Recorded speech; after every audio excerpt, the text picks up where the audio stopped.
ምርጫውን ብልጽግና እንደሚያሻንፍ ቢታወቅም አሁን ያሉት የብሔር ፓርቲዎች የዘረኞች ፓርቲ እኔ ታማኝ በየነ ከዚህ በፊትም እንዳልኩት በጥላሁን ገሰሰ ልክ የአገር ሀብት የነበረ ማስበው ወረድክብኝ ታማኝ በሕግ አምላክ በአባትህ ስም በእናትህ ስም ለምናል ኢትዮጵያን ይቅርታ ጠይቅ። ኢትዮጵያ አልገደለችም፣ ኢትዮጵያ አልበደለችም። ጀዋር መሐመድ አደባባይ የአዳማ ካንቲባ የአዳማ አስተዳደር ካቢኔ የኦሮሚያ ብሔራዊ መንግስት አደባባይ ሰይመውለታል። እነ ክደቱ እነ ልደቱ እስከዛሬ ሲኖሩ 67 68 ዓመቱ ነው ሰውየው። ስንቱን ሴቶች እድል አበላሽተዋል። ቴዲ አፍሮን እስከ አሁኑ ዳስጣል እስከምል ድረስ ጥቁሩን ሰው ሲያወጣ ምኒልክን ሲያወድስ ኃይለ ሥላሴን ሲያወድስ እኔ የግል ምርጫ ነው ብዬ ቴዲ ደጋፊ ነኝ።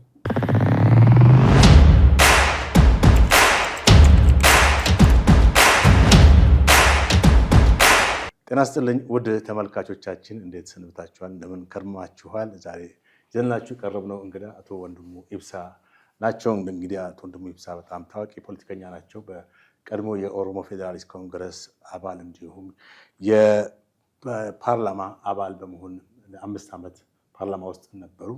እንደገና ደግሞ የሰብአዊ መብት ተሟጋችና የህግ ባለሙያም ናቸው። ከ600 በላይ ሰው የህግ ተጠርጣሪዎች ጥብቅና በመቆም በወያኔ ዘመን ሰርተዋል። እንግዲህ በዘንድሮ የ7ኛ ሀገራዊ ምርጫ ደግሞ በግላቸው ለመወዳደር በዚህ በኮልፌ ቀራኒዮ ምርጫ 24 ለመወዳደር በዝግጅት ላይ ናቸው። እንግዲህ ከዚህ ከምርጫ ፕሮግራማቸው እና ዓላማቸው ጋር አስተካክለን የተለያየ ጥያቄዎችን እናነሳላቸዋለን ማለት ነው። እንኳን በሰላም መጡ አቶ ወንድሙ። አቶ ጥላሁንም ሆነ ሚዲያችሁን እግዚአብሔር ይስጥልኝ፣ በጣም አመሰግናለሁ ሰጣችሁኝ እድል። ጥሩ እንግዲህ ወደ ጥያቄያችን እናመራለን። ጥያቄያችን ስናመራ በዘንድሮ ምርጫ በግል መወዳደር ተዘጋጅተዋል። ለምን ከፖለቲካ ፓርቲ ማለት እርስዎን ማቆት ከዚህ በፊት በአንድ ፖለቲካ ፓርቲ ውስጥ በተለይም በኦሮሞ ፌዴራሊስት ኮንግረስ ውስጥ ነበሩ። አሁን ግን በግል ለመወዳደር ነው የተዘጋጁት እና ምንድን ነው በግል ለመወዳደርስ የፈለጉበት ምክንያት ምንድን ነው? ለምን ከፓርቲዎች እንደራኩ ሊጀምር የነበርኩት እኔ 2 ፓርቲ ውስጥ ነው በህይወቴ የቆየሁት። በ60ዎቹ የወዝ ሊግ ሰናይ ልክ የሚመራው ፓርቲ ውስጥ ነበርኩ። በግጥምጥሞሽ ያ ፓርቲም በዶክተር ነው የምመራው። ከዛ ወዲህ የፓርቲ ስራ ኢሳፓ ነው። ከዛ ወዲህ በወያኔ ጊዜም ግርግሩ በነበረ ጊዜ አልተመቸኝም። 1997 ግን ኦሮሞ ፌዴራሊስት ኮንግሬስ ኦሮሞ ብሔራዊ ኮንግሬስ ይባል የነበረውን ዶክተሩን በአካል ሳላገኝ የሆነ ሰው በሰው አድርጎ አባል ሆንኩና ተወዳድሬ ፓርላማ ገባው። አባልነቴ የኦሮሞ ብሔራዊ ኮንግሬስ ቢሆንም ውድድሩ በኢትዮጵያ ዲሞክራሲያዊ ኃይሎች ህብረት ነበርና ገባውና አዲስ አበባን እኔ ኢንጂነር ዶክተር ፕሮፌሰር የሚባሉ ለምድር የሚከብዱ የሚመስሉ ቴሌቪዥን ላይ ብፁዓንና ቅዱሳን የሚባሉትን ቀረብ ብዬ 20 ዓመት ውስጥ ሳይ አገር ቤት ያለው ገበሬዎች ተሽሎ ተገኙ። ከምን አንጻር? ከእውቀት አንጻር፣ ከእውነት አንጻር፣ ህዝብን ከልብ ከመደገፍ አንጻር ፈርሃ እግዚአብሔር ፈርሃ ህግ የሚለውን አጣኋቸው። አታላዮች፣ አጭበርባሪዎች ከ10 እንደዚህ አይነት ተማርነን የሚሉ ፖለቲከኞች 1-2ቱ በትክክል ፋይት የሚያደርጉ ቢሆኑ ጴጥሮስ በየነ ፕሮፌሰር ጴጥሮስ በየነን እና ነጋሶ ጊዳዳን መውሰድ ይቻላል። ከሌሎችም ጋር አሉ። አሁንም እንደነ ሰይፉ እነ ግርማ ሰይፉ አይነት እነ ብርሃኑ ነጋ አይነት ለዚህ ጥቂቶች ካልሆኑ በቀር እኔ የነበርኩበት ፓርቲ እኔንም የኢትዮጵያ ህዝብን አታሎ አገኘሁት። የወዝ ሊጉ እሳቸው ሲገደሉ ፓርቲ ሞተ። በኢትዮጵያ ውስጥ በመሰረቱ አሁን በቆየውበት አሁን 71 ዓመት ነው ከፖለቲካ ያራኩ። ከወዝ ሊግ ወደ ኦሮሞ ፌዴራሊስት ኮንግሬስ ኦቢኮ ኦሂኮ ኦሮሞ ፌዴራሊስት ኮንግሬስ እስከነበርኩበት ድረስ ፓርቲ የሚባል ኢትዮጵያ ውስጥ ለውሸት ነው። ፓርቲ ማለት ሊቀመንበሩ ነው። the president of party is ስራ አስፈጻሚ እሱ ነው። ማዕከላዊ ኮሚቴ እሱ ነው። ጠቅላላ ጉባኤ እሱ ነው። ይሄ ማለት ምን ማለት ነው? እሱ ያልፈለገው አንዲት ነገር አጥቶ እኔ የነበርኩበት ኦፌኮ ፓርቲ 4-5 ጊዜ በላይ ውሳኔ ወስነን ሲፈልጉ እኔ ስም አለኝ መልካም እንትን አለኝ ፓርቲ አቋቁማለሁ ብሎ ተመልሰን እዛ ነው የምንገባው። የዛን ጊዜ የነበረኝ ሀሳብ ወያኔን ለመታገል አንድ ድንኳን ጥግ ያስፈልገኛል። ያ ጥግ ደግሞ ለሁላችን የምትሆን ኢትዮጵያ የሚል አስተሳሰብ አጣን። ባጭሩ ከፓርቲ የወጣሁት አሁን ኢትዮጵያ ውስጥ ወደ 60 ምናምን ፓርቲዎች አሉ። ከ10 ፓርቲ ቀር በሙሉ በጣም ውሸት ፓርቲ የለም። በየአመቱ ምርጫ ቦርድ ገንዘብ ይሰጣል። አሁን ወደ 5 ሚሊዮን ነው ተሰጠ የሚባለው። እችን ገንዘብ ፍለጋ ነው የጠቅላላ ፓርቲ ምርጫ ቦርድ የሚስማ እንደምን እንደማያደርገው በምርጫ ጠቅላላ ጉባኤ አካሄዱ ሲባሉ ከምርጫ ቦርድ የወሰዱትን ገንዘብ እሺ ላለ 200 ካልሆነ እስከ 500 እየከፈሉ ምልዓተ ጉባኤ ተሟላ ነው። መንገደኛ ይሄ በተጨባጭ ያለ ነገር ነው። ምርጫ ቦርድ ያውቃል። ስለዚህ በኢትዮጵያ ውስጥ ገና የፖለቲካ ፓርቲ አልተመሰረተም። የፓርቲ ፖለቲከኞች ናቸው። የፓርቲ ፖለቲካ ማለት ገንዘብ፣ ስልጣን አጭበርብሮ መብላት ማስበላት ነው። የፖለቲካ ፓርቲዎች አሁን እንደሚገምተው እነ ብልጽግና እነ ኢዜማ እነ እናት እነ ነፃነት እነዚህ ሙከራ ላይ ናቸው። በቁጥር 1 5 6 የሚሆኑ ስለዚህ የፓርቲ ፖለቲካ ፓርቲ በኢትዮጵያ ውስጥ አልተጀመረም። በሌላ በኩል ደግሞ አቅጣጫ ጠፋን። በዓለም ላይ የታወቀ አሜሪካ ነው በዲሞክራሲ በፖለቲካ የታወቁት። በብራቸውም ላይ በእግዚአብሔር እናምናለን ይላሉ። የኢትዮጵያ ፖለቲከኞች ግን ዶክተር በለው ፕሮፌሰር በለው ኢንጂነር በለው ሽማግሌ በለው ፈጣሪ ነው ያውቁ። ለዚህ ነው ኮምፓስን የመረጡት። አቅጣጫ ጠፋባቸውን ፖለቲከኞቻችን አቅጣጫ ማሳየት። አቅጣጫ ምንድነው ትክክለኛ? መጀመሪያ እግዚአብሔር መኖሩን ማመን፣ የጥበብ ሁሉ መጀመሪያ የእውቀት ሁሉ መጀመሪያ ፈጣሪ ማወቅ ማሳወቅ። ከዛ ቀጥለ ነው ህዝብን የምትፈራው። እግዚአብሔርን የማይፈራ ሰው እንዴት ህዝብን ይፈራል? ኮሎኔል መንግስቱ መውሰድ ትችላለና ለዚህ ነው በግል ደግሞ የገባውታ ፓርላማ ውስጥ ሞኜ ባለፈው ከ1998 እስከ 2002 ድምጽ ነበረኝ የተወሰነ ጊዜ። በጣም ጭቆና አለ። ያደግ ብቻ ሳይሆን በነበርንበትም ፓርቲ ሊቀመንበር በቀር ወይ ከፓርቲ ውፕ የሚባል በቀር አይፈቀድልም። ለምንም በምታገኘው ሁኔታ የመፍጨርጨር ነገር ነበር። ስለዚህ አሁን ደግሞ ምንድነው የራሴ ማኒፌስቶ አውጥቼ ቀጥሎ ባሉት ኢሹዎች ላይ ድምጽን ለማሰማት ነው። አንደኛ በዘር በሰፈርና በሃይማኖት ተደራጅቶ በፓርቲ ፖለቲካ ስልጣን ለማዝ መታገል በህግ በኢትዮጵያ ውስጥ እንዲከለከል ድምጽ ለማሰማት ነው። እደግመዋለሁ። በዘር ተደራጅቶ በሰፈርና በሃይማኖት ተደራጅቶ ለፖለቲካ ስልጣን መታገል ሶቪየት ህብረትን ያፈረሰ ዩጎዝላቪያንም ያፈረሰ ዓለምን ያፈረሰ ይሄን ለመታገል ድምጽ ለማሰማት አሁን ያሉት የብሔር ፓርቲዎች የዘረኞች ፓርቲ ነው። ወንድሙ ሳይናገራል እንደዚህ ገብቷል። ብሔር ሽፋን ብሔርተኛም የለም። አሁን ዘረኞች ናቸው። ብሔር የብሔር ቋንቋ የብሔር ባህል የብሔር ታሪክ የብሔር እውነት ሲነካ ለምን ይነካል ብሎ የሚቆጣ ነው። ይሄ በ60ዎቹ ነው። 60ዎቹ አብዮት ይሄንን የተወሰነ ገፋ፣ ደርግ የተወሰነ ገፋ፣ ኢህአዴግ የተወሰነ ገዛ። ይሄ የ2010ሩ ብሔርተኞችን ዘረኞች መሆኑን አጋለጠ። አሁን ቁጥሩ 500 የሆነ ኢትዮጵያ ውስጥ ማህበረሰብ አለ። ትንሽ ቁጥሩ 500 ሆነ። ትልቁ ኦሮሞ አማራ ይባላል። ትንሹ ቋንቋ ባህሉ ታሪኩ አይነከመው። ስለዚህ አሁን ስለ ብሔር መናገር መኖር አለበት። አሁን በብሔር ስም የሚደራጁት ኦሮሞ ነፃ አውጪ፣ ትግሬ ነፃ አውጪ፣ አማራ ምናምን እነዚህ ዘረኞች ናቸው። ይሄን ለመታገል ነው። ሁለት ኢትዮጵያ የሰው ዘር መገኛ እንጂ የመጋኞች መጋኛ ማለት ታውቃለህ? አንገትን እንዲህ የሚቆለምምና ልትድን የማትችል ማለት የመጋኞች የዘረኞች የጽንፈኞችና የስፈርተኞች መጫወቻ እንዳትሆን።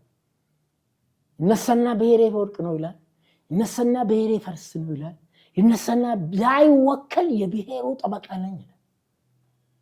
ውሸት ነው። ይሄን ለማጋለጥ ነው። 3 አንዳንድ የቀድሞ መሪዎች ሌብነት ሙያ ነው በተባለበት ኢትዮጵያችን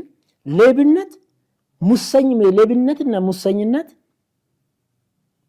እስከ ሞት የሚያስቀጣ የወንጀል ህግ ሆኖ እንዲወጣ ለመታገል ኢትዮጵያ ውስጥ አሁን ሌብነት ሙሰኝነት መደበኛ መተዳደሪያ ሆነ።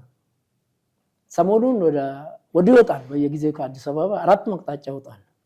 ገበሬ ይናገራል። እዚህ ጋር ሸኔ ያለ እዚህ ጋር ፋኖ አለ። 10 ሰዓት ከሆነ በኋላ 101 ወረዳ ፖሊሶች ተሰብስቦ ፖሊስ ጣቢያቸውን ሲጠብቁ ሸኔና ሸኔ ደጋፊዎች ይጫወቱበታል። ይሄ ምንድነው? ሌብነት ሙያ ነው። ዘርፌ ብላ ሰርቄ ብላ። ምክንያቱም ደርግ እግዚአብሔር የለም አለ፣ መለስም ኢህአዴግም እግዚአብሔር የለም አለ። እግዚአብሔር ኢህአዴግ ደግሞ ከእግዚአብሔር ቀጥሎ ኢትዮጵያም የለችም አለ። ኢትዮጵያ ብሔር ማለት እኮ አንድ ወዳጄ ያለ አቶ ሰብስቤ የሚባሉ ሰው ብሔር የሚባል ቅዠት ነው ይላል። እኔ እንደዛ ማለት ባልችልም ብሔር ማለት እኮ አብስትራክት ነገር ነው፣ የሚጨበጥ አይደለም።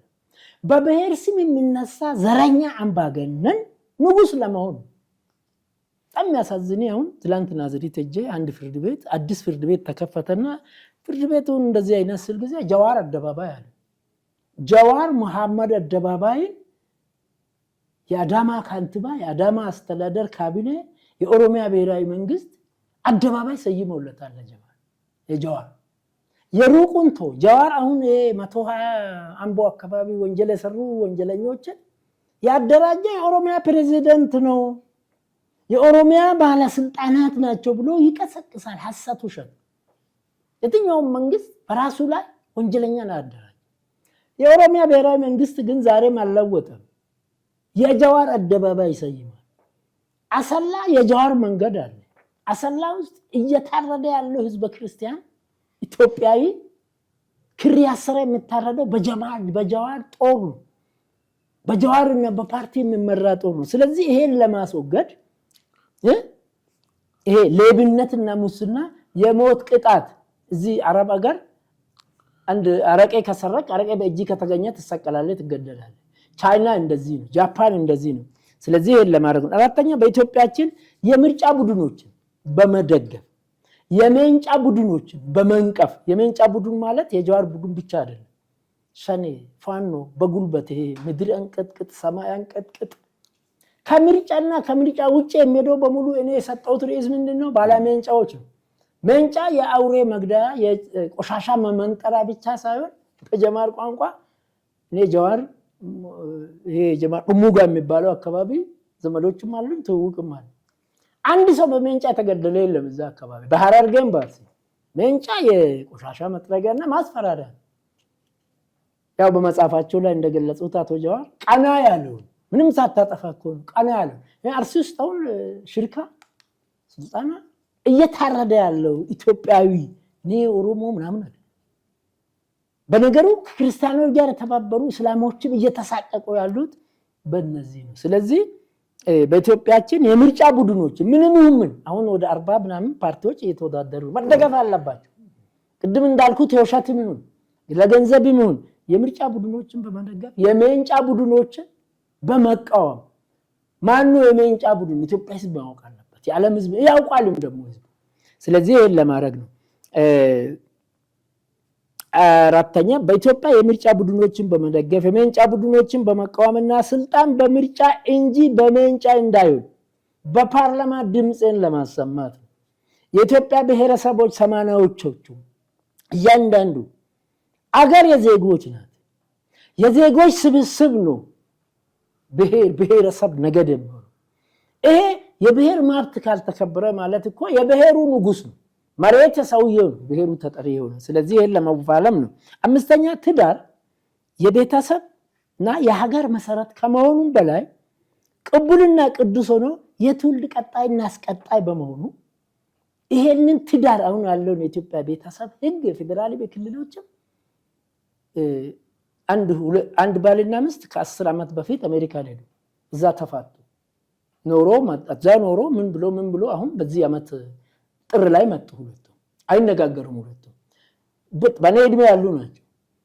ቤተሰብ አብሮ ስለሆነ ግን ሰውየው በዚህ ይወጣል፣ ሴትየዋ በዚህ ትወጣለች። እንደዚህ ሲባል ናዝሪት ውስጥ ክስ መሰረተች ሴትየዋ።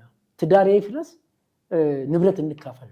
ሰውየውም እዚህ ነው፣ እሷ እዚህ ስትገባ እሱ ይገባል። እየተያዩ በ31 ቀን ጋብቻም እንዲፈርስ ተወስኖ በፍርድ ቤት ንብረት ክፍፍልም ተወስኖ ሰውየው ዜግነቱ አይታወቅም አለች። አሜሪካም አብሮ ነው የሚኖሩት ሚኒሶታ አንድ ሰፈር። እዚህም ከመጡ በኋላ አብረው የመጡት አብረው ነው የሚሄዱት። የእሷ ቤት ሲሄድ እሱም ይሄዳል፣ ሰላም ይላል። ምክንያቱም ልጆቻቸው ትልልቅ ሆነዋል። የቤቱ ጨረታ ሰውዬ ስለሌለ ተብሎ ጨረታ ወጣ። ሉክ ባልና ሚስት ለፍቺ የማሰላሰላ ጊዜ የማሰቢያ ጊዜ ቤተሰብ መስማት አለበት። ጋብቻ ሰዎች እንደሚሉት የግል ጉዳይ አይደለም። አልፈ እንኳን ብታገባ በሽምግልና ነው የምትታረቀው።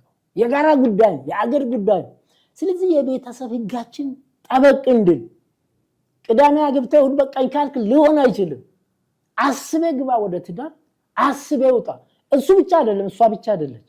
አጎቱ፣ አክስቱ፣ አያቱ፣ ቅድማቱ፣ ጓደኛው ለምን ትፈቻለሽ? ነውር አይደለም ወይ?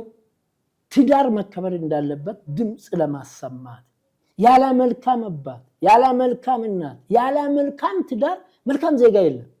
አሁን ኢትዮጵያ ውስጥ ጫካ ገብቶ እናቱን ቄስ የሚገል ክርስቲያን መስቀል እዚህ ጋር አድርጎ ቄስ የሚገል ሼክ የሚገል ሐኪም የሚገል ልጃገረዶቹን የሚገል አይናማዎቹ እዚህ ፋኖ አካባቢ የሚሰሩ ይሄ ምንድነው? ከቤተሰብ ከትምህርት ቤት ከግብረ ገብነት ጉድለት በመሆኑ ይሄን ለመስበክ ነው። ስድስተኛ ኢትዮጵያችን ያለ ዘር ልዩነት፣ ያለ ሃይማኖት ልዩነት፣ ያለ አካባቢና ሰፈር ልዩነት የሁላችንም የጋራ ቤታችን እንድትሆን ህግ እንዲወጣ በፓርላማ ለማማገድ። ኢትዮጵያ የክልሎች አይደለችም፣ ክልሎች ናቸው ኢትዮጵያ። ኢትዮጵያ ጃንጥላ ናት። አይደለም ለኢትዮጵያውያን፣ ለአፍሪካ ግርማ ሞገስ አለ፣ ነፃነት አለ፣ ክብር አለ። ባንዲራችን አልወደቀም። 5 ዓመት ጣሊያን በረበጠችን። ጣሊያን በጥብጠን ነው ያስወጣን። አረንጓዴ ቢጫ ቀይ ባንዲራችን ተዋርዶ አቅም ባላ ግርማ ሞገስ ነው፣ ባላድን ነው። መሪዎቹ መንግስታቱ ዘውድ ያርጉበት፣ ኮከብ ያርጉበት፣ ድመት ያርጉበት፣ አገባኝ። መሰረቱ አልተነቀነቀም። ደም ተከፈልንበት። በቅርብ ጊዜ ከአብዲስ አጋ እስከ ዛንድሮ የሚፋለሙት ኢትዮጵያውያን፣ በእርግጥ ኢትዮጵያውያን ሆኖ ባለፉት ዓመታት ከቤተሰባቸው አንድም ሰው ለኢትዮጵያ አረንጓዴ ቢጫ ቀይ ባንዲራ ያልተዋጉት ሰዎች አሁን በሙሉ ዘረኞች እነሱ ናቸው። አርበኛ የሆነ የወታደር የሆነ የጀግና ቤተሰብ ሆነ ያጫሉ ልሰድ ሴታቱ አዳዋ ዘምታለች ይላል ያጀግና። ቀሪዎቹን ዘረኞች አሁን እኮ ብትቆጥራቸው ዘረኞች ነው የሚላቸው። የብሔርተኛ የሚባል የለም ይሄ ሚዲያ የሚሰሙ። ስለዚህ 6ኛ ይሄ ነው። 7ኛ አብዮት እጄ እስከምንነቀል በደርግ ዘመን ስጮ ነበር፣ ይቆጨኛል። አብዮት አገር አፍራሽ ህዝብን ከፋፋይና በታኝ እንጂ ዲሞክራሲን ፈጣሪ፣ ልማትን ገንብና አምጪ፣ መልካም አስተዳደርን ፈጣሪ አለመሆኑ በፓርላማ ድምፅ ለማሰባት። ምክንያቱም ዲሞክራሲ ኢቮሉሽን፣ ዲሞክራሲ አዝጋሚ ነው፣ በጣም አዝጋሚ ነው፣ ጎታታ ነው። ኢዝ ኖት ሪቮሉሽን። በአብዮት በአመፅ ዲሞክራሲ አልመጣም። ሶቪየት ህብረት 70 ዓመት ቆይታ በአብዮት መጨረሻ ፑቲን አሁን መጥቶ ከአብዮት ወጥቶ ነው እያበለጸገ ያለው። አሜሪካ 250 ዓመቷን እያከበረች ነው። እስካሁን እኮ again make ዲሞክራሲ አሜሪካ ነው። ኢትዮጵያ ውስጥ ዲሞክራሲ የሚሉት ውሸታሞች። ዲሞክራሲ በኢሰፓ አልመጣም፣ በኢህአዴግ አልመጣም፣ በብልጽግናም አይመጣም። ይጀመራል ትንሽ ጠብ እየተባለ በልጅ ልጆቻችን ኢትዮጵያ ውስጥ ዲሞክራሲ አይመጣም። ግን እግዚአብሔርን ከፈራን፣ ህዝብን ከፈራን፣ አቅጣጫችን ኮምፓስ አቅጣጫችን ካስተካከል፣ አቅጣጫ መጀመሪያ እግዚአብሔር መኖሩን ማወቅ ነው። ያለ እግዚአብሔር ፍቃድ የሚሆን የለም። እኔ አሁን ለምሳሌ ፈጣሪ ሲፈጥረኝ ወንድሙ በዛ ዓመት 2019 ፓርላማ ትገባለህ ካለ ገባለሁ። ሰማብር እግዚአብሔር ይፈቅዳል፣ ህዝብ ይመርጣል። እግዚአብሔር አይፈቅድም፣ ህዝብ አይመርጥም። መንግስቱን እኮ ላከብን ፈጣሪ ነው። ጃቤን እኮ ያመጣው እሱ ነው። መለስን እኮ ያመጣው እሱ ነው። ሌብነትን የሚደግፍ አብይን ያመጣው እሱ እኮ ነው። እኔ አብይን እኔም አንተም በዚህ ነው። አሁንም የሚመጣ ሰው አለ። ግን ኢትዮጵያንና ዓለምን የሚገዛው ሲቪል ሊሆን አይችልም። ወታደር መሆን አለበት። የሀገር ፍቅር፣ ለሀገር የሞተ ለሀገር የደማ ለሀገር የቆሰለ። ኢትዮጵያ ደግሞ የአርበኞች ሀገር፣ የወታደሮች ሀገር፣ የአርሶ አደሮች ሀገር፣ የአርብቶ አደር ልጆች እንጂ አልፎ አልፎ የነጋዴዎችም ልጆች። በንጉሱ ጊዜ የመኳንንቶች ልጆቻቸው ወታደር ይቀጥራል።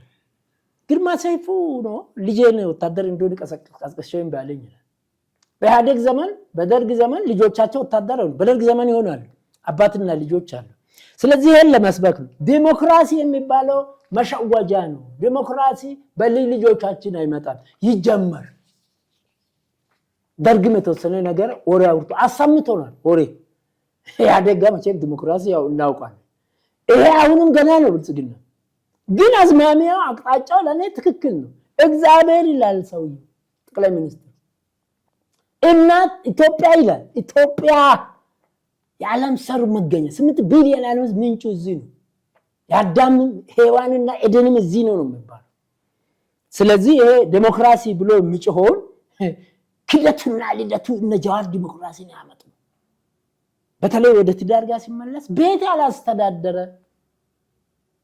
እድል ሊቀመንበር ሆናለሁ ብል አትችልም መባል አለበት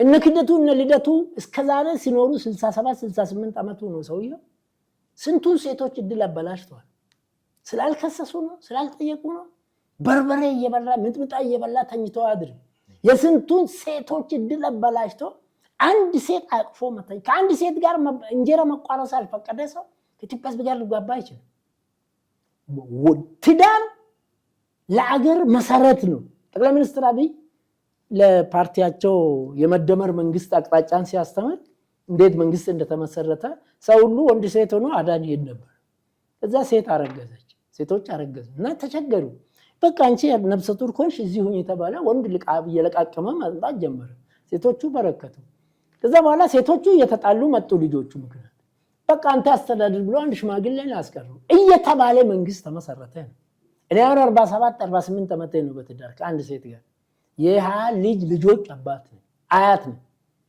እነዚህን ልጆች እንዲህ በዋዛ አይደለም እሳት ተራንዴ ተርቤ ቀበቶ በልቴ ነው ልጄ ይማር ብለን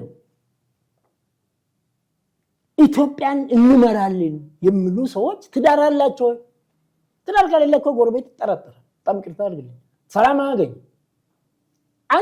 አንድ ኢትዮጵያዊ ዜጋ ለኢትዮጵያ ምንም ነገር ከማበርከቱ በፊት አንድ ዘር መተካት ስላለበት በዚህ ላይ ነው 8ኛ ኢትዮጵያችን በተፈጥሮ የአሰብ ወደብና የቀይ ባህር ባለቤትና ተጠቃሚ እንድትሆን የቀይ ባህሩ ባለቤትና የአሰብ ወደብ ተጠቃሚ እንድትሆን ህግ ሊወጣ ይገባል 2019 የመጀመሪያ ፓርላማ ቀይ ባህር የኢትዮጵያ ነው በተፈጥሮ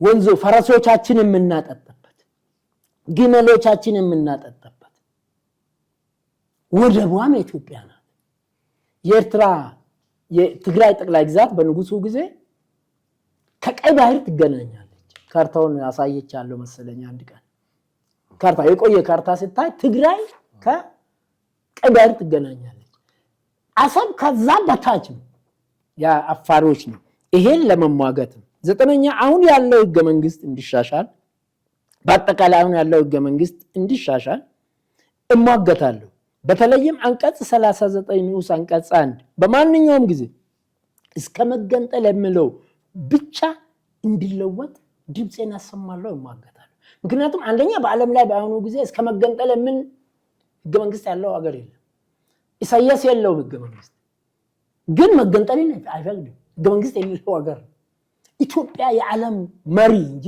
ዓለም ጭላ አይደለች በቀደምለት ምርጫ ቦርድ 179 የግል እጩዎችን ሰብስቦ ሲያስተምረን ምርጫውን ከግሪኮች ጀመረ ከዛ ወደ ኢህአዴግ መጣ እኔ ተቃውሞዬን አሰማው ምርጫ በዓለም ላይ ተጀመረው በኢትዮጵያ ነው ምሳሌ የገዳ ስርዓት በየ8 አመት ግሪኮች ከዛ በኋላ በኢትዮጵያ ደግሞ የተጀመረው በአፄ ኃይለ ሥላሴ ነው በህገ መንግስት ደርግም ሞክሯል ኢህአዴግም ሞክሯል ኢህአዴግ ብቻ አትበሉ ስለዚህ ይሄ ፓርላማ ውስጥ የአንቀጽ 39 ተገቢ እንዳልሆነ 10ኛ ዘረኝነትን ነብዩ መሐመድ የዓለም 4 ቢሊዮን ህዝብ የነብዩ መሐመድ ተከታይ ነው ዘረኝነትን ነብዩ መሐመድ ጥንብ ይለዋል ጥንብ ማለት ይሄ ጥንብ ሞቶ መንገድ ላይ ተከመረ ተበሰበሰ ማለት ይሄንን የነብዩን ቃል ተቀብዬ እኔ ደግሞ ዘረኝነት ማለት ዘረኝነትን ነብዩ መሐመድ ጥንብ ነው ያሉትን ተቀብዬ እኔ ደግሞ ዘረኝነትን መጋኛ ቅድም አልኩት አንገት የሚቆልም ጣማማ ቆልማማ ለራሱም ማይሆን ለሰውም ማይሆን ለአገርም ማይሆን አገር አፍራሽ ነው በሚል ለመሟገት ነው። 11ኛ የአዲስ አበባ መኖሪያ ቤቶችን አሰራር በመንግስትና በግል ባለሀብቶች እንዲሁም አቅም ባላቸው ግለሰቦች በተቀናጀና በተሻሻለ ሁኔታ እንዲሰራ ሐሳብ በማቅረብ በፓርላማ ለመሟገት ነው። ይሄንን እንደ ምሳሌ ከኮልፌ ቀራኒዮ እንዲጀመር ድምጽ ለማሰማት ነው። 12 አዲስ አበባ የማን ናት ለሚሉ ወገኖች ኢትዮጵያችን የማን ናት የሚል ታሪካዊ፣ ባህላዊ፣ ህጋዊ ጥያቄ በመጠየቅ ኢትዮጵያችን አዲስ አበባችን ከየትኛውም ቦታ ለመጡ ከአራቱም የኢትዮጵያ አቅጣጫዎች ለመጡ ነዋሪዎቿ የመላ ዜጎቿ የ130ዎቹም ዜጎች ለመላ አፍሪካውያንና እንዲሁም የዓለም ህዝብ ምቹና ቅንጡ ሽቅርቅር ከተማ መሆኗን ለመስበክ አዲስ አበባ የዚህ የዛ አይደለች። የሁላችንም እምብርት የሁላችንም ልብ ትርታ ናት። የኢትዮጵያን ብቻ አይደለም የአፍሪካን ብቻ አይደለም የዓለም ህዝብ። አሁን ይሄ ኢትዮጵያ በእኔ ጂኦግራፊ አስተማሪዎች ያውቃሉ። በዓለም ውስጥ ያሉ ከተሞች ከአዲስ አበባ ውጪ 7 የአየር ጸባይ ያላት የለም። 3ቱም ጎላ ያሉት ቆላ አለ ወይ ደጋ አለ ደጋ አለ። ሌሎቹም ሰብ እንትኖችም አሉ። እዚህ እንጦጦ አካባቢ ያው ጫካ ፕሮጀክት አሁን ቅልጥ ያለ ደጋ ነው። በቃ ውረድ ወደታች አቃቂ ቃልቲ ይኖራሉ። አንድ 4-5 ዓመት 10 ሰዓት ተነስተ ሻወር ውሃ ስትት ለብ ያለ እዚህ መሃል ወይ ነደጋ።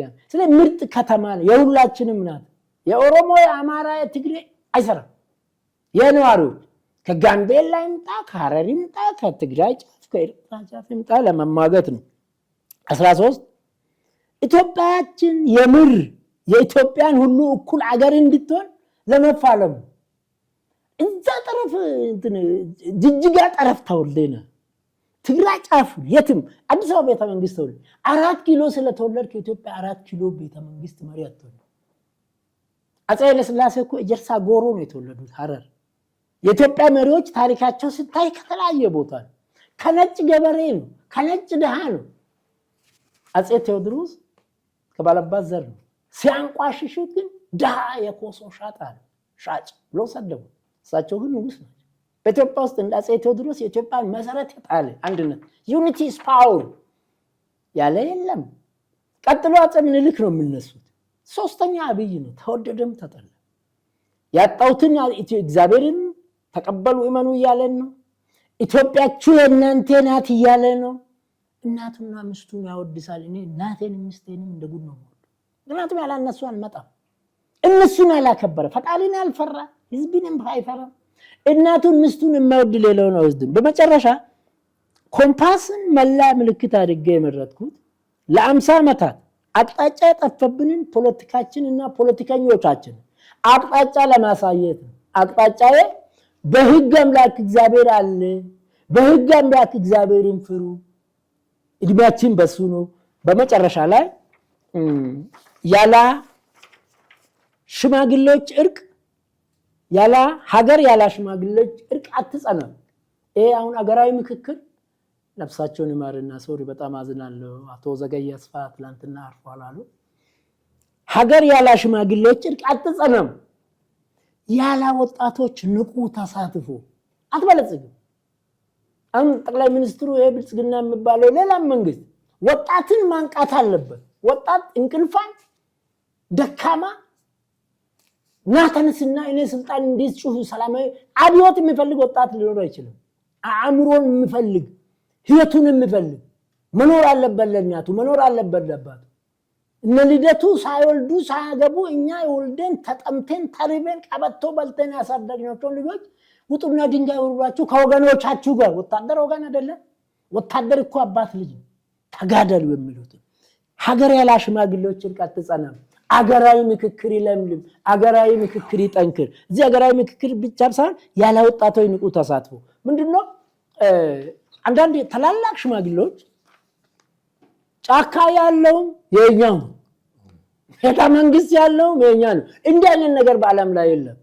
እሳት ነው፣ ውሃ ነው። እቺ ብቻ ሊበለን መዝኖ መዝኖ ቤተ መንግስት ያለ ትክክል ካልሆነ ልክ አይደለም ማለት ነው ያለባት የሀገር ሽማግሌ ያላ የሀገር ሽማግሌ እልቅን ይፈልጉ ትክክል ከሆነ ደግሞ ስተቶቹ ይሄ ነውና አርም ብሎ እሱም መደገፍ ነው ጫካ ያሉት ልጆች ሊሆኑ አይችልም እኮ ጠመንጃ ይዞ ቄስ የሚገል ሼክ የሚገል ሐኪም የሚገል ዶክተር የሚገል ስለዚህ እኔ በጭሩ ምንድነው የመጣውታ ያለ ሀገር ሽማግሌዎች እርቅ አጸናም ያለ ወጣቶች ንቁ ተሳትፎ ኢትዮጵያ አትበለጽግም ወንድም ወብሳና ኮምፓስን ብትመርጡ ሌላ ቢቀር እነዚህን ድምጾች በፓርላማ ውስጥ አሰማለሁ ሁለተኛ ነፃ አእምሮዬን ተጠቅሜ ነው ፓርላማ 5 ዓመት ሆኜ ከፓርላማ ሆኜ ፓርላማዎች አለቆች ምን ይሉኛል ይያልኩ ሚዲያ ላይ መግለጫ ሲሰጥ ቆራነዋል ምን ስትል አሁን ፈጣሪን እግዚአብሔርን ህዝብንና አእምሮን ፈርቼ ስለምሰራ ጥሩ ነው እንግዲህ ያው ኮምፓስን ይዘው ነው ዘንድሮ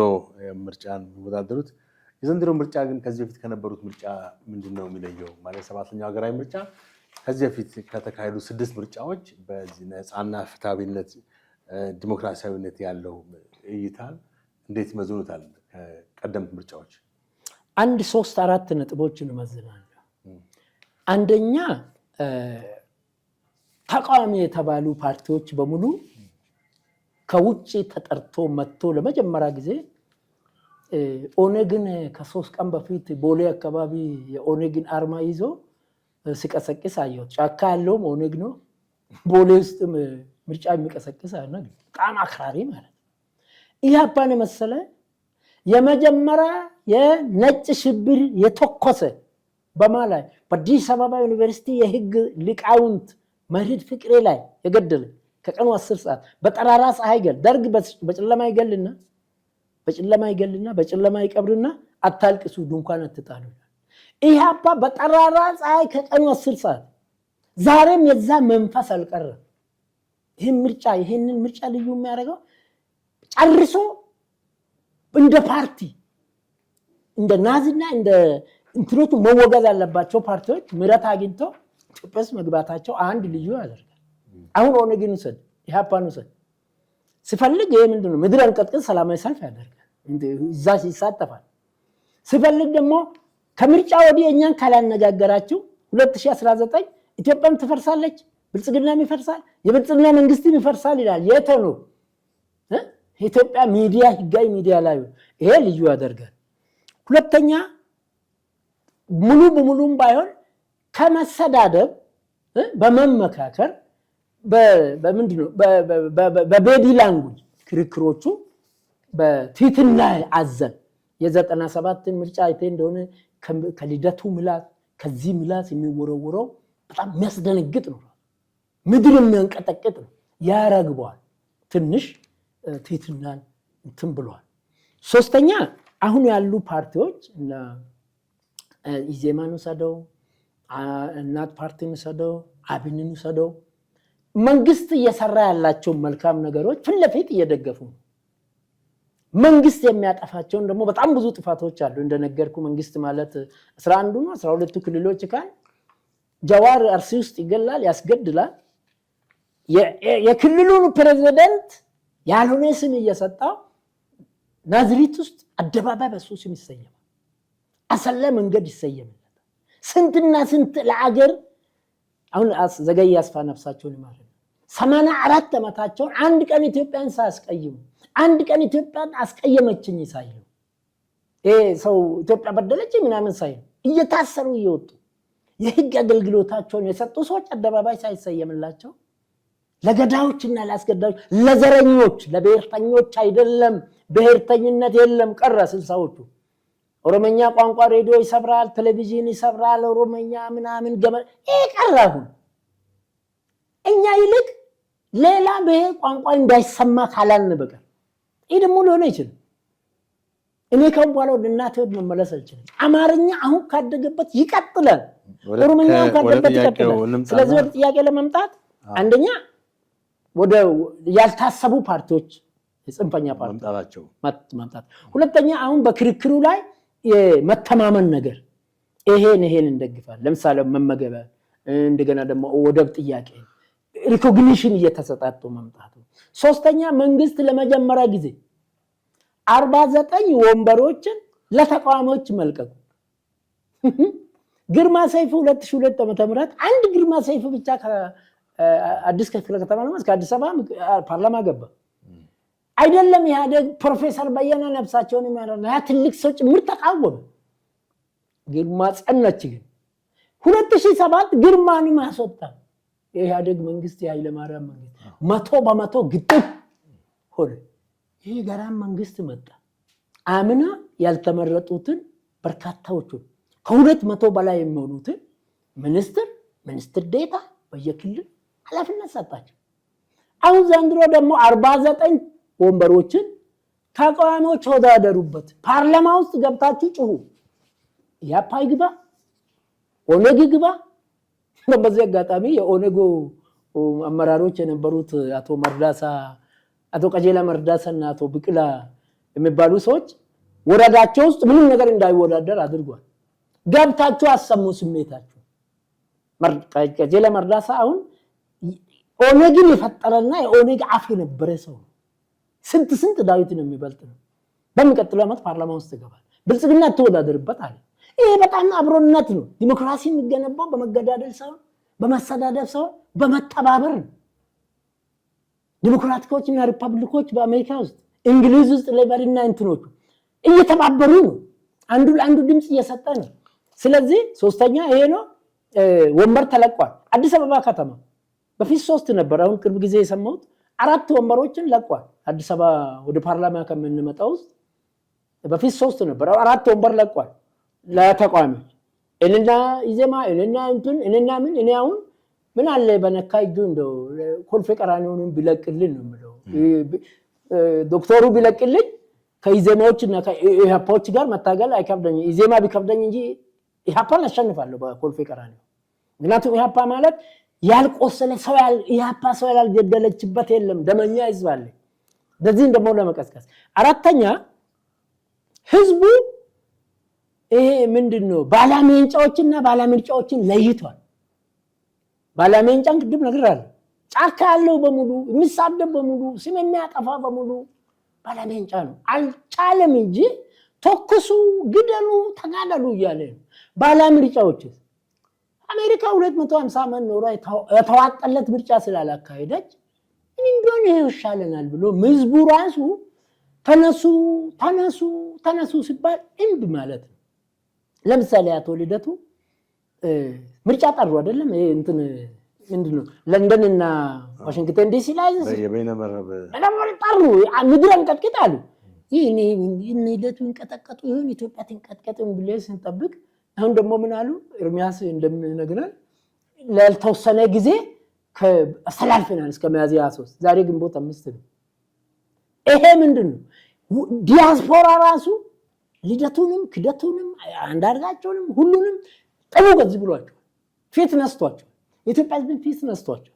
ይሄ በጣም ትልቅ ፕሮግሬሲቭ ለመጨረሻ 6ኛ ወጣቱ የቴክኖሎጂ ወጣት ሆኗል። ድንጋይ አእምሮን ትቶ ምን ሆኗል? ኮምፒውተር ውስጥ ገብቷል። ኤአይ ነው አይደለም የምለው ወጣቱ ኤአይ ውስጥ ነው እንጂ የጃዋር ምላስ የልደቱ ምላስ ቲክቶክ ላይ አይደለም፣ ስድብ ላይ አይደለም። እንዴት አድርጌ ኢትዮጵያን እንደው አስቀየመኝ እንጂ ኢትዮጵያ ሞተለች ብሎ ቴድሮስ እንደምለው ኢትዮጵያ የነገ የዛሬ ኋላ ቀር የነገ አገር መሪ እንድትሆን የሚል ስለሆነ በእነዚህ ምክንያቶች ይሄ ምርጫ የተሻለ መራጩ ህዝብ በምርጫ ላይ ያለው ተሳትፎስ ምን ያክል ነው? ባላል አካባቢዎች እንደውም ጭራሽ ምርጫው ላይ አሉታዊ ወይም ኔጋቲቭ የሆኑ እይታ እንዳላቸው ነው። ማለትም ያው የሚያሸንፈው ብልጽግና ነው የሚል ከወዲሁ ብልጽግና እንደሚያሸንፍ የደመደሙ ሰዎች ብዙ ናቸው። እና ምርጫውን ምን ያክል አሁን በእርሶ እይታ መራጩ ስሜት ምን ይመስላል? በጣም ጥሩ። ያው ተሳታፊ ተወዳዳሪ እንደመሆኑ መጠን ቅስቀሳም ጀምራለሁ፣ ይነግሩኛል፣ ፊድባክም ሰማለሁ። አሁን አንተ ያልካቸው ነገሮች አሉ። ቅድም በማኒፌስቶዬ ላይ እንደገለጽኩት ዲሞክራሲ አዝጋሚ ነው፣ ቀስ ብሎ የሚመጣ ነው ማለትን እየነገርኩኝ ህዝቡ ምን እያለ ነው? ብልጽግና በዚህ በ5 ዓመት ውስጥ ያመጣቸው ውጤቶች ትሩፋቶችን በመመልከት እንደ ብልጽግና አይነቱ ባይኖርም ብልጽግና ቢያሸንፍም ይሄን አይነት ስራ ይደግማሉ ወይም ደግሞ እስካሁን የታዩትን ጉድለቶች ቅድም አሁን የምልህ አገር የሚገለውንና ያስገደለውን አደባባይ መሳየሙን ይተታይተዋል። አደባባይ ለነጥለውን ለነማሙድ ለነሰፋ ዘገየ አስፋው አደባባይ ኢትዮጵያን የምናከብር ከሆነ ኢትዮጵያን የሚገሉትን ማክበር የለብንም በሚል የብልጽግና ጉድለት ብልጽግና ይቀንስ ይሆን ለብነቱ ሙስናው ይሄ ዘራፋው ህግ ማስከበር አለመቻሉ እነዚህን ብልጽግና በዚህ አይነቱ ከቀጠለ ህዝቡ ከፍተኛ ቅሬታ አለው። አንተ እንዳልከው አሁን ትልቁ ኢትዮጵያ ችግር ህግ አለማክበር ነው። ህግ አለማክበር ደግሞ መንግስት ብቻውን አይደለም፣ ህዝቡ መንግስት ማክበርና ማስከበር አለበት። እኔ በደርግ መጨረሻ ዘመን የአንድ ወረዳ ከተማ ሹም ሆኜ 2 ፖሊስና እኔ ነን 72 ገበሬ ማህበርን ጸጥታ ስናስከብር ነበር። ምንድነው በየቀበሌ ያለው ህዝብ ሚሊሻው ይጠብቃል። አንድ ሰው ለሊትም ቀንም ድምጽ ካለ መንደሩ ግልብጥ ብሎ ይወጣል። አሁን እኮ አይወጣም ሰው እኔን እየወሰደኝ ነው ዝም ይባላል።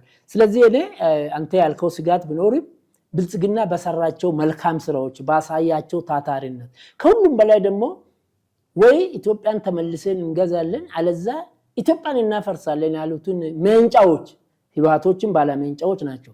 መንጫዎችን አዳክሞ ድምጻቸውን አጥፍቶ ዘረኝነትንም በማጋለጡ ይሄ በፓርቲ ስም በብሔር ስም በኢትዮጵያ ስም የሚነግዱትን መጋረጃቸውን ስለቀደደ እንዳልከው ምርጫውን ብልጽግና እንደሚያሻንፍ ቢታወቅም ብልጽግና የሰጣቸው መልካም እድሎች ደግሞ ህዝቡ እያመሰገነ ነው። በአዲስ አበባ ከተማ 4 ወንበር የተቃዋሚዎች ነው ብሏል። ኢዜማ ይገባል እንትን ይገባል። የአዲስ አበባ መራጮች ፋንታ ነው። እኛ አዲስ አበባ ውስጥ አንድ ልጅ ቦሌ ያውቃለሁ እኔ ያውቃለሁ ኮድ ቃላኒ ያውቃል። አዲስ አበባ ውስጥ ግለሰቦች አለ ግለሰቦች ለነዚህ መልቀቁ ይሄ ለህዝቡ ጥሩ ነው። ይሄ ማመስገን ነው። ብልጥ ልጅ የሰጡትን ይዞ አለክሳል። ግን ተወካዮች እኔ አሁን ፓርላማ ገብቼ የኢዜማ ሰውም ገብቶ የህዝብን ድምጽ አሰማሉ፣ የህዝብን ቅሬታ ያሰማሉ። ለምሳሌ አሁን አደባባይ ተሰየመላቸውን ዘረኞች እንደማጋለጥ ፓርላማ ውስጥ ሆነ ለኛ ምን እንሰራለን የሚለው ነው እንጂ አንተ ያልከው ስጋት አለ። ህዝቡ ግን ብልጽግና አሁን በ5 ዓመት ያሳየውን ታታሪነት የሚቀጥል ከሆነ በ5 ዓመት ያሳየውን ድክመት ሰው ገዳይና ዘረኛን አደባባይ ትናንት ከሰየመ ዛሬ ተሰርዞ ኢገሌ የተባለው አደባባይ ዳግም ካሁን ጀምሮ በኢገሌ ተሰይሟል። እነዚህ ነገሮች ተስፋ በማድረግ ያው ቀንና ሌሊት አብሮ ነው ያለው። ስጋትና ተስፋ ማለና አንተ እንዳልከው ስጋት አለ። ግን ሌላ ደግሞ በጣም ተስፋ የምታደርገው በኢትዮጵያ ታሪክ 50 ሚሊዮን ነጥብ 5 ተመዝጋቢ ተመዝግቧል። ከዚህ አንደኛ በጣም የህዝቡ እንደሚባለው አስገድደ አይደለም። እኔ የምኖርበት አካባቢ መንደር ላይ የሚኖሩ ሽማግሌዎችም ካልተመዘገቡም ነው። ይሄ ሁሉ ሊመርጥም ላይመርጥም ይችላል። በእርግጠኝነትን ከ30 ሚሊዮን በላይ ይመርጣል። ምክንያቱም ሰው ከመንጫዎች ምርጫዎችን ፈልጓል። እኔም አንተም ሁላችንም ወጥተን የምንገባው ልጆች የምናስተምረው ትንሽም ቢሆን ንግድ የምንነግደው ባለ ምርጫዎች ሲኖሩ እንጂ ባለ መንጫዎች በመሆኑ ስጋቴ እንደተጠበቀ ሆኖ እኔ ግን አሁን ይሄ እንዳልኩ በምክንያቶች ኢትዮጵያ እየተራመደች ነው፣ እየመከረች ነው። ወደ ዲሞክራሲ ማለት በዚህ ፓርቲ የሚመጣ አይደለም፣ እየተረዳ ነው። በእርጋታ በቀስታ ይመጣል። አብዮት የሚባለው ድንጋይ መወርወርን ህዝባዊ አመጽ ህዝባዊነት ሰላማዊነት ነው። ህዝባዊነት ሰላማዊነት ነው። አመጽ ደግሞ የነ ልደቱ ነው። ይሄን ደይቷል። በግልም ሆነ እንግዲህ በፓርቲ ደረጃ ዘንድሮ የቀረቡ ተወዳዳሪዎች አሉ። ምናልባት ከብልጽግና ፓርቲ ጋር ሊፎካከሩ ይችላሉ ብለው የሚሏቸው የትኞቹ ፓርቲዎች ናቸው? በግልም ምናልባት ራሱንም ለመጥቀስ ይችላሉ። እንደ ፓርቲ አንደኛ ብልጽግና በጣም በሚገርም ሁኔታ እንደነገርኩ በአገር አቀፍ ደረጃ ትግራይን ሳይጨምር 509 የፓርላማ ወንበሮች ከ509 ወንበሮች 49ን ለቋል። ይሄ በጣም የታሪክ ጥፋት ነው፣ አይደረግም።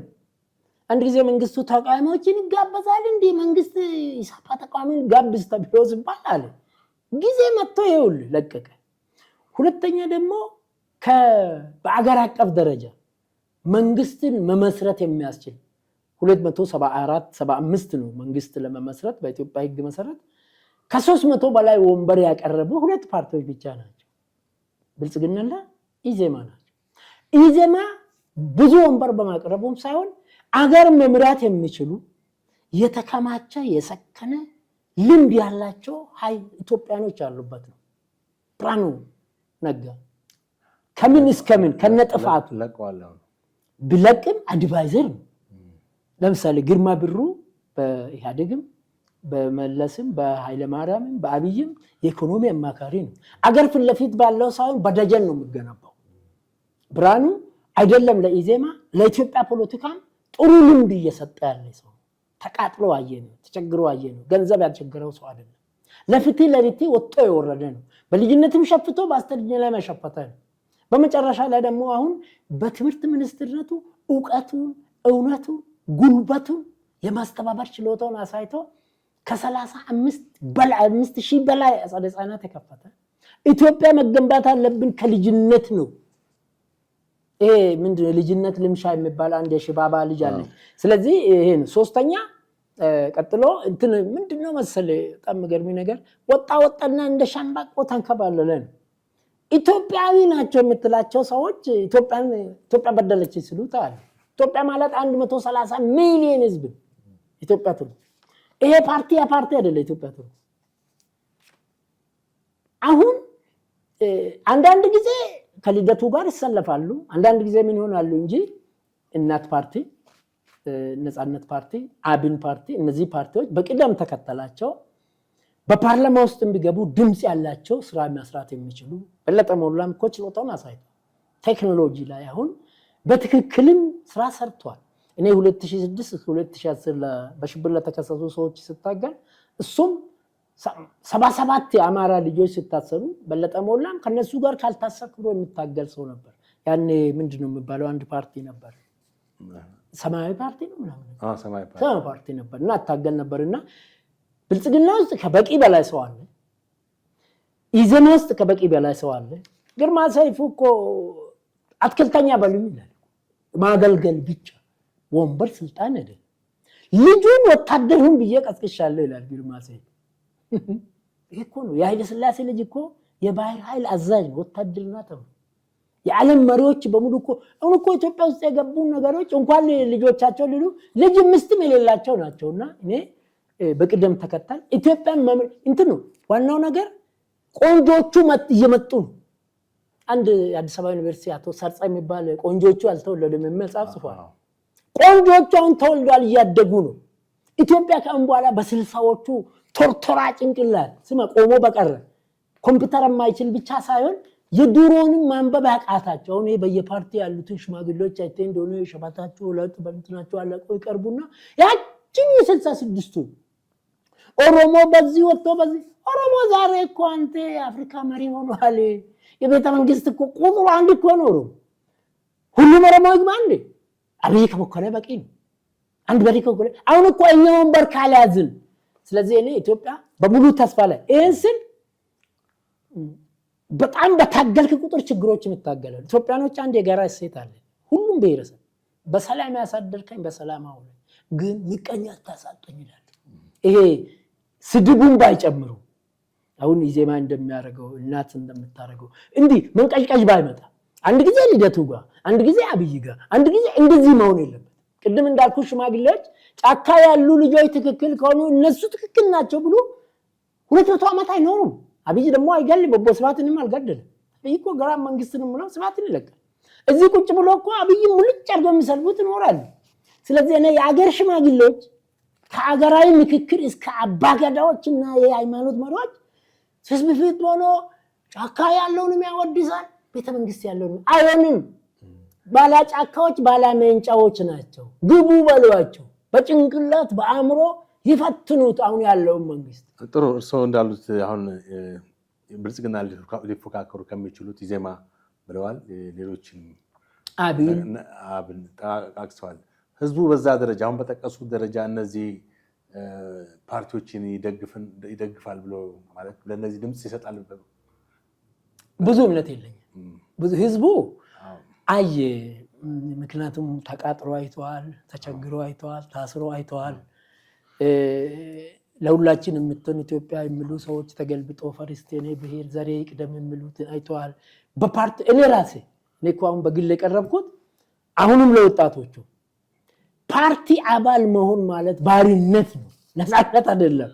አንደኛ የፓርቲ አለቃ ይጮኩናል፣ ሁለተኛ ገዢ ፓርቲ ይጮኩናል፣ መንግስት ይጮኩናል፣ ቀበሌ ትጮኩናለች። ነፃነት ፓርቲዎች ላይ ህዝቡ ያለው እምነት በጣም ጥሩ አይደለም። ቢሆንም ግን እኔ አሁን እንደ ኢዜማ አይነቶቹ በግለሰብ ደረጃ እንኳን የሚደግፉ ሰዎች አሉ ነው። እናት ፓርቲ ውስጥም አብን ፓርቲ ውስጥም እንደ ፓርቲም ባይሆን እንደ ፓርቲ ህዝቡ እምነት ያጣው ምንድነው? እርስ በርስ ይባላል። ኢዜማን የገጠመውን ችግር ታውቃለህ። በቃ ወጡ። እነሱ ከወጡ ኢዜማ የሚፈርስ መሰላቸው። አልፈረሰም፣ አይፈርስም። ምንድነው ኢዜማ? በተለይ ብርሃኑ ምክትል የነበረው ልጅ የኔም ያንተም ጓደኛ ወንድም ተወዳደረና የፓርቲ አመራሮች አንመርጥም አሉ። በቃ ተናደደና ሄደ። አይገባም ለወንበር ብቻ ያው በጠቅላይ ብርሃኑን በእድሜም አባት የሚሆን እየሰደበ ተወዳደረ፣ ተሸነፈ፣ መጣ። ሌሎቹም ሄዱ። ስለዚህ እኔ ህዝቡ የኢትዮጵያ የፓርቲዎች ታሪክን ስታይ ልክ እኔ ተስፋ ቆርጬ አሁን ዘር ማንዘር ልጆቼ ወታደር እንደሆኑ መክራለሁ። መለየው ለባሽ እንዲለብሱ ለሀገራቸው የፓርቲ አባል ዘሬ እንዳይሆን ነው የሚመክረው። ምክንያቱም ገና ነው። አንተ ያልከው ህዝቡ ስጋቱ እንደተጠበቀ ነው። ለዚህ ሆኖም አልሆነም ሌላ እስከሚገኝ ድረስ ህዝቡ አሁን ተስፋ ያለው ብልጽግና ላይ ነው። ጥሩ። እስኪ ከዚህ ጋር ወጣ እንበልና አንድ ሌላ ጥያቄ ላንሳ። በቅርቡ የታዋቂው አክቲቪስት ታማኝ በየነ ያቀረበው አንድ ንግግር አለ። በጣም መነጋገሪያ ሆኖ ነበር። ከኢትዮጵያ ጋር ወይም ኢትዮጵያዊነቱን ከዚህ በኋላ በዛ መስመር እንደማይቀጥል ተናግሯል። ይህም በጣም ከፍተኛ ተቃውሞ አስነስቶበታል። አንዳንዶች እሱ ብቻ ለኢትዮጵያ የሚያስብ እንደሆነ አድርገው ነው የጠቀሱት። ያው ለኢትዮጵያ ላይ ያለው ፍቅር እንደውም እንቅልፍ እስከ አለመተኛት ድረስ ኢትዮጵያ ትፈርስ ሲሆን ምናምን ብዬ እሰጋለሁ። ግን በዛ ያን ያክል የነበረው እንትን ስሜት በአንዳንድ ሰዎች በጣም ከሚገባው በላይ በሱ ላይ በዘመቻ መልክ ተቃውሞና ትችት በማቅረባቸው የተነሳ ያንን አመለካከቱን ወደ መቶ ለመድረሱን እንዴት ይመለከቱታል? በጣም ወቅታዊና ጥሩ ጥያቄ ነው የጠየቀኝ። ቴዲ አፍሮን እስከ አሁኑ ዳስጣል እስከምል ድረስ ጥቁሩን ሰው ሲያወጣ፣ ምኒልክን ሲያወድስ፣ ኃይለሥላሴን ሲያወድስ እኔ የግል ምርጫ ነው ብዬ ቴዲ ደጋፊ ነው። መዓት እነ ጀዋር ጮሆ በምንድነው በደሌ ቢራ አትጠጡ ስለሆነ የጠጡ ብዬ እየጠጣሁ ነበር። ግን በቀደም ዕለት ተነስቶ አገር ፈረሰች ስል በጣም ነው አዘንኩበት። በጣም ምክንያቱም ቀን አለ ሌሊት አለ በዓለም ላይ። ዓለም 9 ናት፣ 10 አትሞላ። ይሄን ቴዲ ገርማሞ ልጅ ያውቃል። ብድግ አለና ግን የአገርን ጨለምተኝነት ሆነ ፔሲሚስት ይሉታል ፈረንጆች። በቃ አይኑ ጥሩ ነገር የማይ፣ አፍንጫው ጥሩ ነገር የማይሸት፣ ጆሮ ጥሩ ነገር መስማት የማይፈልግ፣ ምላሱ መልካም ነገር የማይፈልጉትን ሰዎች ተከትሎ ጭብጨባ ፈለገና አዘንኩና የቆየ መልካም ቴዲ ስራ እንደተጠበቀ ሆኖ ግን በዚህ ጉዳይ ላይ የቴዲ ደጋፊ ነበሩ። በጣም ደጋፊ ነበሩ። በጣም ይጮሁበት ነበር። በርካታ የኦሮሞ ዘረኞች ብሔርተኞች አይደሉም። ቴዲ ላይ ሲጮሁ እኔ ስታንድ ዊዝ ቴዲ ነው። አሁን ግን ምን ነካው? አገር ሞተ እንዴት ይላል? እንትን እኮ ነው ምንድነው? ለአፍም ተሳስታለህ እኮ አንዳንድ ነገር ገብታል እንዴ? ለአፍም የማትለው ነገር አለ። ልክ የቴዲ ቁስልና የቴዲ ሀዘን ሳይለቀኝ የታማኝ በየነን አንድ ቀን ራት አብሬ በልቻለሁ። ታማኝ በየነ እውነትም እንዳለው ለኢትዮጵያ ደክሟል፣ ሰርቷል። ግን እኮ ከታማኝ በላይ አካሉን የሰጠ ደሙን የሰጠ ህይወቱን የሰጠ ሰው አለ። የታማኝ አስተዋጽኦ እንደተጠበቀ ሆኖ ታማኝ ደግሞ ኢትዮጵያ ምን አደረገችው? ታማኝን የተቃወሙት ሀጎስ፣ ገመቹ፣ ፈይሳ፣ ወልደ ጨርቆስ፣ ዮሐንስ፣ ሲራጅ ናቸው። ስንት ሆናሉ? 100 ይሆናሉ። ኢትዮጵያ 130 ሚሊዮን ህዝብ ወንድሙን ጨምሮ ጥለውንን ጨምሮ አማን ጨምሮ ይህን ህዝብ ለምን ያስቀይማል? ኢትዮጵያ ምን አደረገችው? እኔ ማን ነው ታማኝ በየነ እባክህ እንደ ስሜ ታማኝ ይሁን። ኢትዮጵያ ሰው በድላ አታውቅም፣ ሰው ገላ አታውቅም። አንተንም አልገደለችም አልበደለችም። ኢትዮጵያ ማለት ዲያስፖራዎች አይደሉም። ኢትዮጵያ ማለት አንተን በሆነ ባልሆነ የሚሰልቡ አይደሉም። እነሱ ግለሰቦች ናቸው፣ እነሱ ፓርቲዎች ናቸው። ምን ነክቶ ነው እንዲወረድክብኝ? ወጣህና ሰው የማይወጣላት የምትባል ኢትዮጵያ ሊሆን ዘገየ አስፋ በ84 ዓመቱ ታስሮ ምን ሆኖ ፍዳውን አይቶ ሚኒስትሩ ነው ከዛ ወርዶ ታስሮ አንድም ቀን ኢትዮጵያን ሳማርር ትላንት ተሰናበት። እኔ ታማኝ በየነ ከዚህ በፊትም እንዳልኩት በጥላሁን ገሰሰ ልክ የአገር ሀብት፣ በአሊ ብራሂም ልክ የአገር ሀብት፣ በማሙድ አህመድ ልክ የአገር ሀብት፣ ከፖለቲከኞች እና አሰፋ ጫቦ ከአገር ሽማግሌዎች እነ ፊታውራሪ አህመድ ለማ ወሎዬ ይሄ ነበር ማስበው። ወረድክብኝ ታማኝ በሕግ አምላክ በአባትህ ስም በእናትህ ስም እለምናለሁ። ኢትዮጵያን ይቅርታ ጠይቅ። ኢትዮጵያ አልገደለችም፣ ኢትዮጵያ አልበደለችም። ዛሬም ኢትዮጵያኖች ከታማኝ ጋር ነው። ስትወርድ ግን እንደ ኢትዮጵያ ባንዲራ ቴዲ እንደሚለው ልናነሳ አንድም። አትውረድ፣ አትግባ ጫጫታ መንደር። ዶክተር አብይን በመደገፍ ዶክተር አብይን እግር ስር በመውደቄ ዶክተር አብይን በግል አይደለም ያመለከው ኢትዮጵያን ብለን ወደቀው። ይሄንን ይረዳል፣ ሰው ይረዳል፣ ዘረኞች አይረዱም። አንተ ዛሬም ለአብይ መውደቅ አብይ ብቻ አይደለም ኢትዮጵያን ከፍ ለማረክ ሰው መውደቅ አለ። ይሄ የጨዋ ሰው ደንብ ነው። ለአገር ወድቀ መነሳት አይደለም እኮ ህይወት ይሰጣል። ጉልበት ስሞ መነሳት አይደለም። ኢትዮጵያን ብለን ነው አረንጓዴ ቢጫ ቀይ ምራም የተነቃነቀ አረንጓዴ ቢጫ ቀይ ባንዲራ አብይ ቀዶ አልጣለም እኮ። ይሄ በመሃል ያለውን ኮከብ በአገራዊ ምክክር ውሳኔ ይሰጥበት ነው። ስለዚህ ታማኝ እባክን የአባትን ታሪክ ዓለም ነው ያሴ ጥሩ አድርጎ አስተምሮኛል፣ አስታውሶኛል። ታማኙ ነው ብሎ ሲል ምን ነው ታማኙ አልታመናል። ኢትዮጵያ ታምናለች። ኢትዮጵያን ይመን ኢትዮጵያ አልገደለችም፣ ኢትዮጵያ አልበደለችም። ኢትዮጵያን ለመግደል ያሰሩ ዘረኞች ተሰባስቦ 50 ስብስቦችና 9 ድርጅቶች አሉ አይደል? ልደቱና ጀዋር 50 ስብስቦችና ምናምኖች በእነሱ ውስጥ አትግባ።